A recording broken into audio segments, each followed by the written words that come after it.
ఓం నమ శివాయ. మనిషికి సగ జీవితం నిద్ర, సగ జీవితం పగలు. ఈ నిద్ర పగులను సగం మనకి తాపత్రయం. భగవంతుని మర్చిపోతాం తాపత్రయంతో. సంపాదన.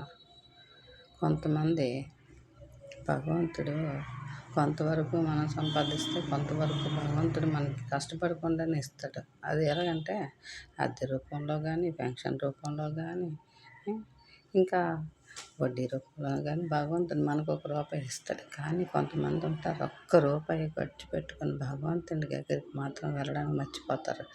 నాది నాది నాది అని తాపత్రయంతో భగవంతుని మర్చిపోతారు. మన మనవల కోసం, మన వాళ్ళ కోసం, మన తరతరాల కోసం సంపాదించుతుంటూనే ఉంటారు. కానీ భగవంతుని విడిచిపెట్టి వెళ్ళిపడతారు.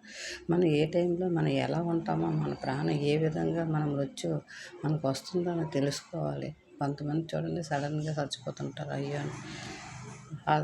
భగవంతుడు ఇచ్చిన కొద్దిగా టైంని మనం భగవంతుడి కోసం వినియోగించుకుంటూ మనకున్న దాంట్లోనే భగవంతుడికి దగ్గర ఉన్న గుడులు కానీ భగవంతుడికి కోసం దానం ధర్మం చేసుకుంటూ మనిషికి సహాయం చేస్తూ మనం జీవించడమైన మనిషికి యొక్క తత్వం అని నా భావన.